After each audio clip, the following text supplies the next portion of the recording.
Hey, everybody. Thanks for tuning in to Baxy's Musical Podcast. If you like what you hear today, be sure to subscribe to it, like it, share it with everyone you know, and if you can leave a big fat review, that would be fantastic. Also, check out Instagram, TikTok, and Facebook for regular updates on what's coming up next on future episodes. Today's episode is brought to you by Metro Chrysler Dodge Jeep Ram of Chicopee. Visit Metro's state-of-the-art dealership right next to BJ's and Big Y on Memorial Drive, or visit metrojeep.com and drive home in your new Chrysler Dodge Jeep Ram today. It's Baxy's Musical Podcast. Resistance is useless.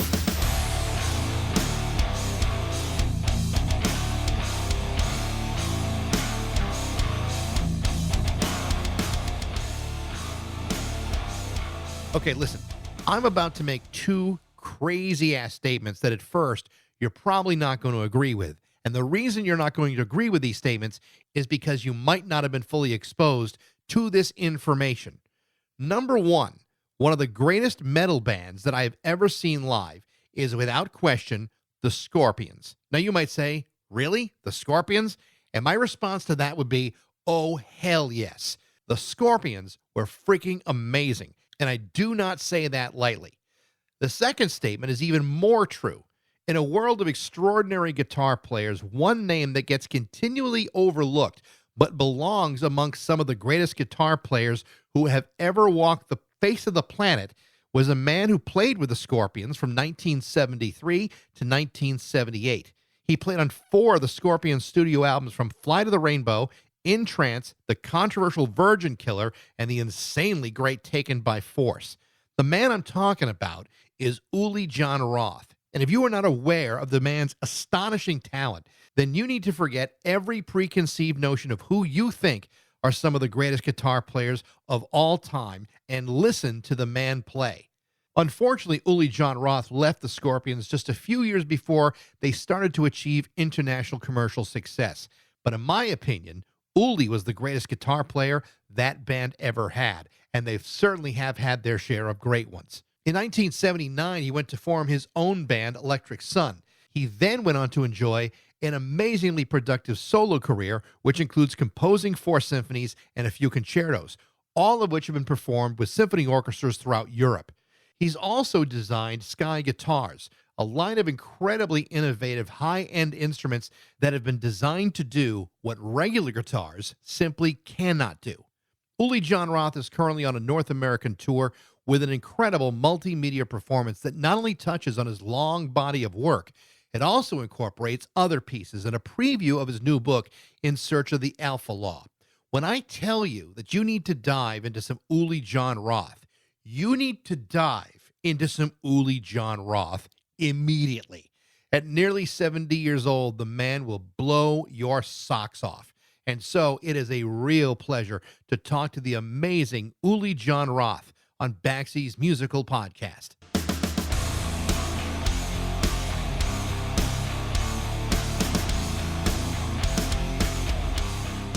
I've always had an affinity towards the Scorpions, and one of the reasons for that is years ago I was working for a radio station back in the 80s, and you weren't a part of the band at the time, but we had a promotion where some listeners were going to have dinner with the band. I think it was Klaus and Rudy, and I think Herman was there too.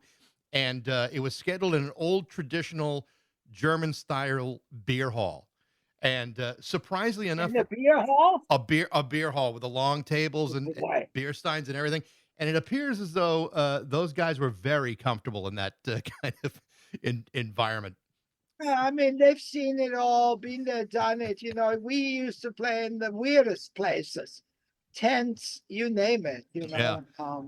Well, they were just so fun, and Klaus was literally, leaping from table to table to get to the listeners. It was That's very much Klaus. He was always the joker. He would always do things like that. well, He's got so much energy. he certainly does, and they all have such a great sense of humor, and I'm so happy to know that over the years you've still maintained a friendship and been of contact with these guys the entire time. I think that's wonderful. We never had a falling out. It was always very, very cordial and friendship based. Sure. I left the band for purely artistic reasons. because I started writing stuff that I knew wouldn't fit the framework of the Scorpions, and I wanted to do that, you know. So that's all.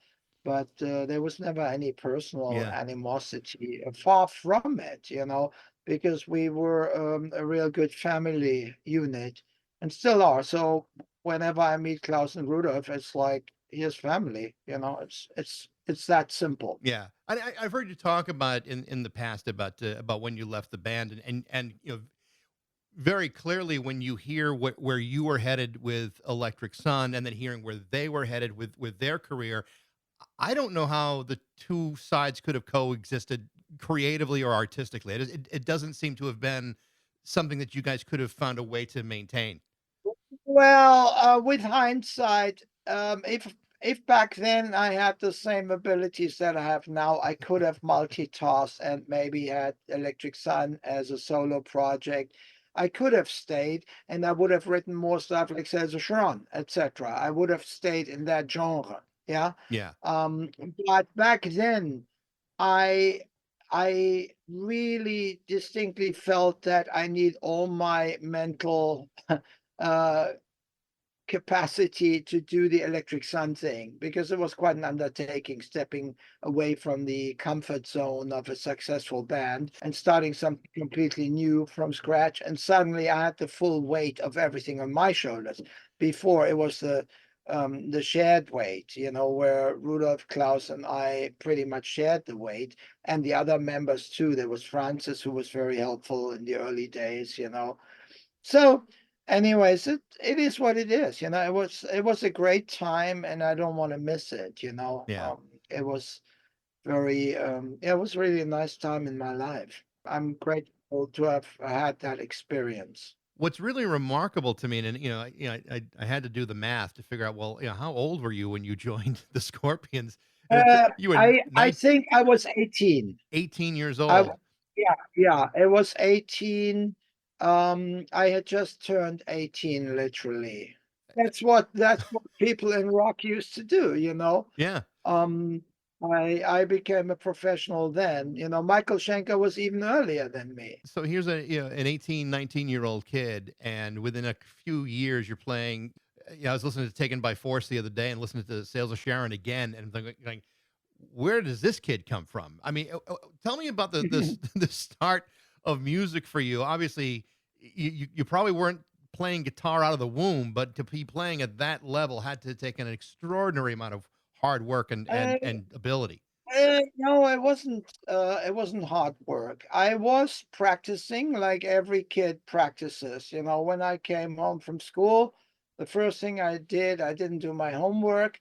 I picked up my Framus guitar, got my tape recorder, because then we had these magnetic tape recorders that had beautiful amplification. Plugged it in and drove the neighbors crazy.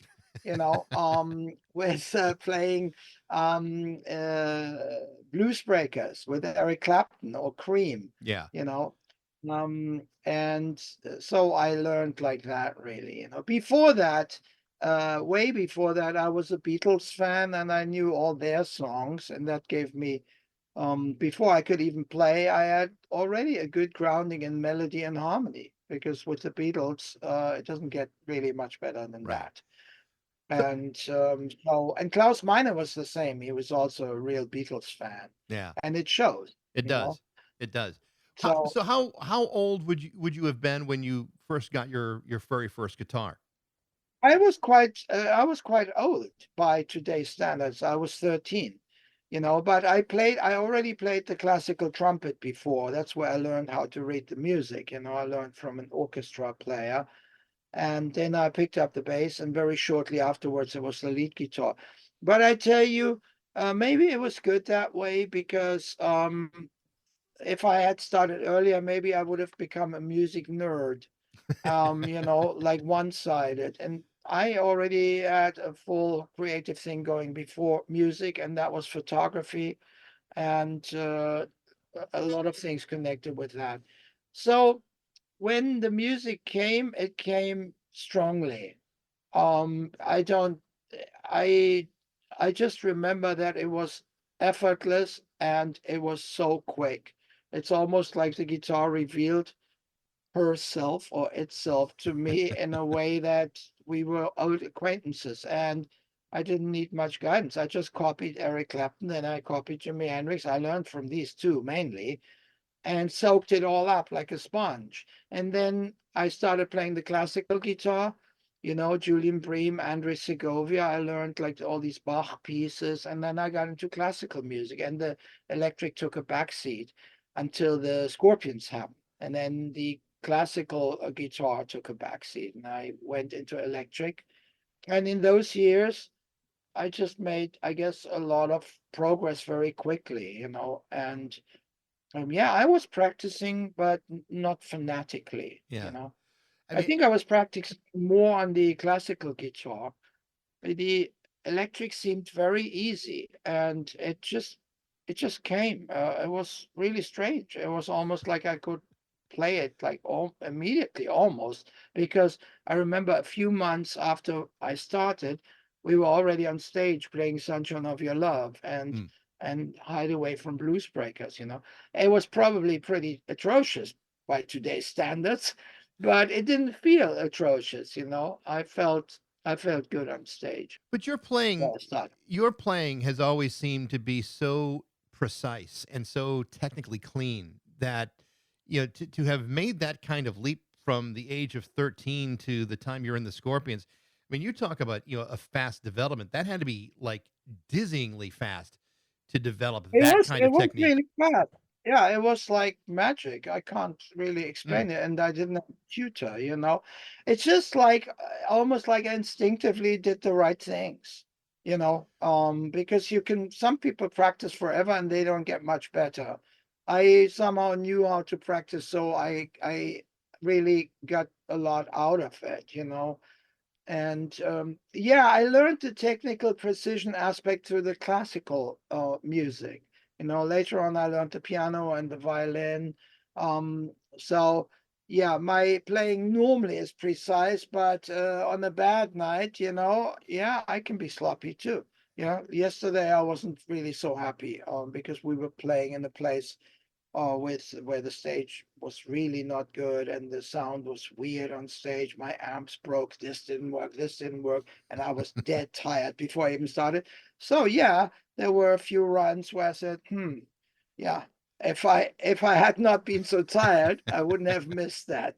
But there you go. yeah. I No, don't take these things too seriously. When I do a recording, I do mm, because that's forever. But in a live show, I go with the flow. If I don't feel that great, then I will try my best, but sometimes I don't play my greatest. yeah. It's like, it's just life. But even at your sloppiest, Uli, I'm pretty sure it's still pretty freaking good. I mean, I just No, have a I hard don't time know. I believing it. don't at my sloppiest. You haven't heard it. No, no, you don't want to hear my sloppiest. So there you go. Um, as I say, for me, the most important thing really is projecting the music and projecting an inspiration. And for that, you don't need much technique. Yeah. You just need depending, of course, what you play. If you play Vivaldi's Four Seasons, you do need much technique, or at least on the guitar. It's relatively easy on the violin, but on the guitar, it is difficult. But normally, I'm in the comfort zone, and then the technical thing, I'm not even aware of it. I just do it. I've read a number of interviews with you, and I've seen a couple of interviews with you. And one of the things I think is just so really fascinating to me is the development of the Sky guitar. I think that's an amazing thing. I mean, the kind of creativity that went into it, the kind of thought that went into it, and you basically broke down the guitar and looked at its functions and said, how can we make this better? And which most guitar players would never do because it's such a diverse instrument to begin with. Tell me about how that process even began to look at a guitar and say, how can we make this better? That's very typical of my nature. I can't help it. If I have something that has a certain limitation, my inborn instinct is to augment or widen the boundaries. You know, I'm a sucker for big, and like um, small things are extremely important and they make the world go round, but my thinking is always big, and if I start a piece of music and it's a nice idea that other people might make a 2-minute song of, with me, it might easily turn into a symphony. And I can't help it. The older I get, the more I'm realizing that. And that's sometimes the problem why I have a problem finishing things, because then I start a new thing. Good example. I usually design my own artwork and my own stuff. So just before this tour, um, I designed a tour booklet, a tour program, Mhm. which we never had. So I thought, for this tour, let's have a tour program, and then I looked at what's on the market. Okay, yeah, you have the standard thing, 16-page booklet. So okay, I designed the way, and I didn't have any time because the tour was upon us and Sky Academy was upon us. I only had a few days. Okay, here we go. 16 pages, 32 pages, 48. In no time at all, it was 72 pages. So my tour booklet is now 72 pages. The manager went, you can't do that. It costs too much money. But that's what it is. Yeah. It was similar with the Sky guitar. Well, Started with 2 frets and it became a monster project. And because you said, what was the initial thing? The initial thing was exactly that. It was based on, the Sky guitar is based on something really good and perfect, the Fender Stratocaster or the Gibson Les Paul. Both guitars perfectly iconic in their own right, and they are what they are. Both have their limitations, sure. but both are really hitting the center line visually and in what they can do. It's like yin and yang. To me, the Les Paul is always the more female guitar. It's more softer, gentle, warm sounding, and the Strat is hard, crystal clear, very masculine. So, I was a Strat player, but there was always one problem, and that was it didn't have enough frets. Hmm. So in the Scorpions, even in the early days, I ran out of frets because my guitar, because I was so much into these violin concertos, and the violin, I can play much higher than a standard guitar. So that was a little frustrating. Um, and one day I had the idea, while I was in Electric Sun, to put a couple of extra frets on the Strat. Found a good guitar builder who did that, and it worked perfectly. So that was the first extended Strat that I know about, my white Strat, which is also the one on Scorpions and Electric Sun. I still have that guitar. After he did such a beautiful job, the guitar builder said, look, I can build you any guitar you like. And that was the moment when I started thinking, any guitar I like, because I had never questioned the Strat as such, because it was perfect in what it was. But then I started to see all the limitations. I said, okay, this, let's make a new instrument. And that's how the Sky guitar evolved. It's a child of the Fender Stratocaster and the Les Paul. It's a child of those two, trying to take it to the next level. And it can do what a Strat can do, and it can do what a Les Paul can do. Not 100%, because each instrument is different. It's a hybrid, but it can do a lot of things that none of these can do in terms of range. Like I can play a violin concerto on the Sky guitar. On the Strat, you don't have a chance. Right. On the Les Paul, you don't have the range. Additional frets, extra strings, and the uniqueness of the body shape, I think, is absolutely brilliant because The just body shape was necessary, otherwise I couldn't have gotten to the top. But I wanted a shape that is also visually appealing and striking. So the S shape was the one that came to me in a meditation. I was sitting in a dark room trying to think up this guitar, and gradually it started to evolve in front of my eyes. And it was dark, and I saw the guitar, and I turned on the light. I quickly drew it. I gave this to the guitar builder, and the rest is history. He made that guitar. It's still exactly identical in shape, because the S to me signifies the original alpha and omega sound wave. Right. Like everything in the universe is this plus minus, plus minus, plus minus. The S, if you turn around, it turns, if you start spinning, it turns into a spiral galaxy. That's why my first sky guitars have the spiral galaxy uh, emulated, Yeah. because that's really the beginning of life as we know it. That's where the light started, the original energy. Black hole in the middle and then light around it. That's really the whole principle of the sky guitar. So when you get the prototype for this thing and it's got all these extra features and modifications on it, I mean, how difficult is it to master for a regular Yeah. guitar player? Because I mean, The original prototype was not as sophisticated. The main feature was the extended neck with 38 frets or something. The normal Strat has 21 frets, and the first one was a 6 string. But that was not so easy to play on the top.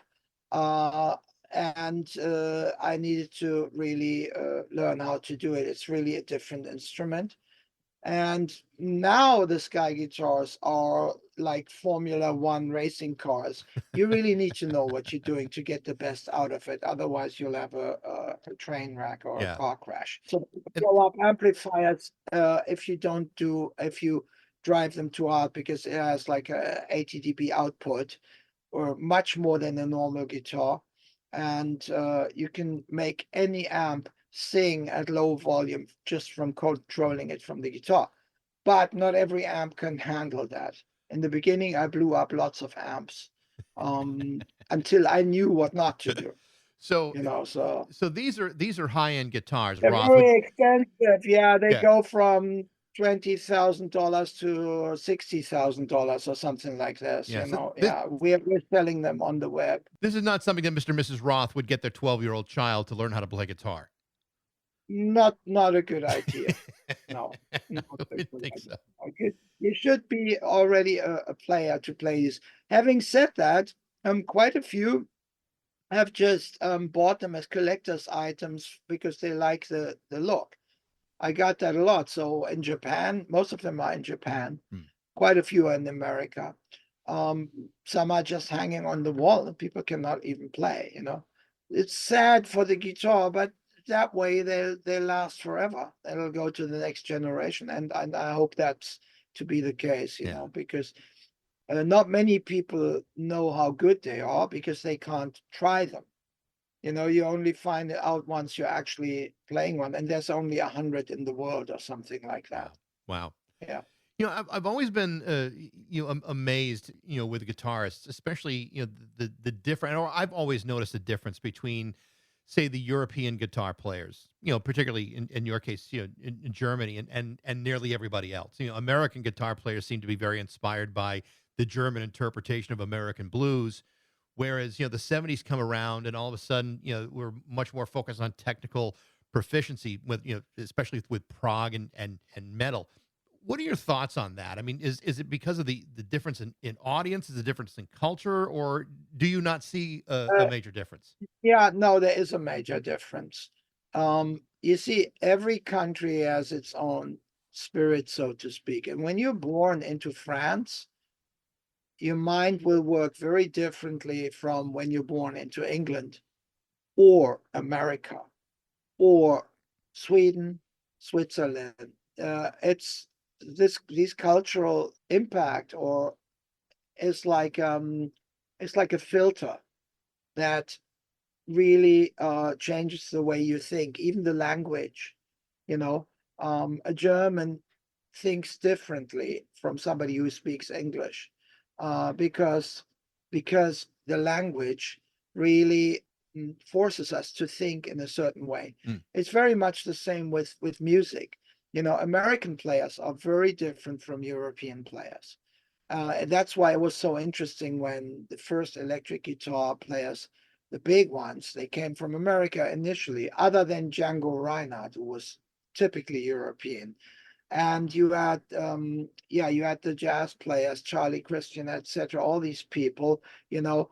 And in America, something was developing the blues players with with B.B. King and people like that, Albert King. Then that swapped over to Europe. Then Eric Clapton took that and he Europeanized it, Hmm. and he made a very beautiful way of blues playing, tapping into the feeling of Chicago. But he wasn't from there. He was completely English. So he thought like a European, but he got inspired by the American way. And then the same happened for me. I got inspired by Eric Clapton, who got inspired by B.B. King and these people, you know. Right. And Jimi Hendrix, of course, he came from left field. He put it all upside down. He was the greatest of all of them in America. He put a completely different spin on the electric guitar. So that swapped over to to Europe again.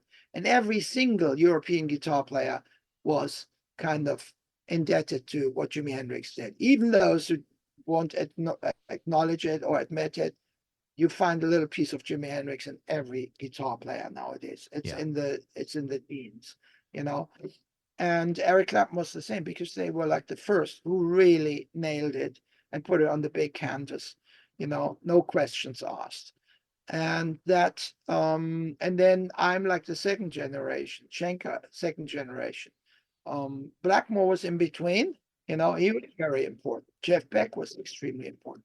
And then people like Michael and myself, we carried on that torch through the 70s.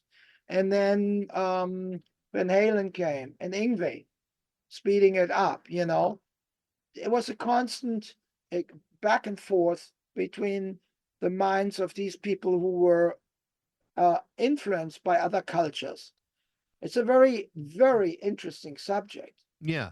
you I know, because you seem to be interested in guitar players. And I tell you one thing that I could never really figure out is the following. Why are so many, by far, the most greatest guitar players from England? And they were all born in a certain period of time. I mean, the electric guitar. The list is endless. We're talking like 12 people here. In America, you didn't have that. In Germany, we didn't have that. You know, Germany, you had only two players who made it to the international scene in order to, and who actually made like some historic impact. You know, in Sweden, you had Ingve. right. France, no one who came to the international scene until maybe recently. Italy, the same. England, I'm in the list. I mean, if I count, there are at least 12, you know, starting with George Harrison, Hank Marvin, you know, Hmm. but then you had, of course, Eric Clapton, you had Peter Green, you had Richie Blackmore, you had Dave Gilmour, you had Brian May, yeah, you had Alan Holdsworth. You know, it doesn't get much better than these guys in No. terms of what they did for the electric guitar. And there are more. So at one point, I counted like 12 really great guitar players, original guitar players. And that's the difference. People who made a difference, who brought something new to the table. And some of them are still doing it, you Yeah. know, like Gilmore and Brian May, they're still out there. Yeah. And as is Richie. I But some are gone, you know, like beautiful players. Our friend from Ireland, Gary Moore, mm, you know, and Rory Gallagher. yeah, another They're guy. all English. So Yeah. why is that? So the electric guitar loves England in the 60s and 70s. I know. Absolutely. It was like a nest. It was like they're breeding there, you know, and then and one by one, and they wrote they wrote the vocabulary, you know. And in Germany, you had Michael and myself writing that vocabulary together with these guys, and that, you know, and that's how it grew, you know. It's I quite a fascinating story. Yeah, it totally is, and I've asked other guitar players, the same thing. I asked, Steve Hackett from Genesis. You perfectly good Yeah, example. here's Another guy's another just one. a Yeah, beautiful player. Yeah, of course. I didn't even mention him. Yeah, yeah. there's another one. I know I don't have you for too long. I do want to talk, briefly about the tour, the Interstellar Sky Guitar Tour. You're going to be coming through our area, the Narrows and Fall River on April 25th, and the Music Room in West Yarmouth and on Cape Cod on May 1st. I've been to both rooms. They're both intimate spaces, a great place to see shows. Is that an intentional your decision to play Yes, in a real small yes. venue?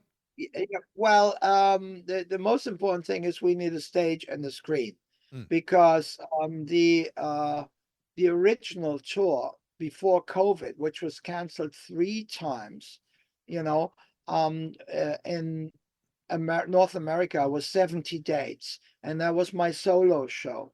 mm, It was a 3-hour solo extravaganza, which where I had the orchestra on the screen, and I did a lot of things was supposed to do in that show, wrote a lot of music for it.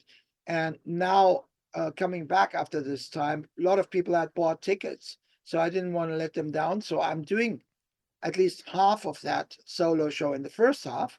And the second half, after the intermission, I'm bringing my full band and we're mm. doing my early stuff, Scorpions, Electric Sun, some Jimi Hendrix, and that's pretty much the story here. So the first half of the concert is very much like a theater thing where for a seated audience. And And a 70-page tour program. yeah, 72. 72. Right. And I finished it like literally the day before the tour. Then we had to go into fast printing. My poor manager. They're 3 times as expensive now. Yeah. Couldn't you do it quicker? I couldn't because I was doing Sky Academy, and I'm always running out of time. No wonder when you do 72 pages. It takes time. Is it- My book, my yeah. book was the same.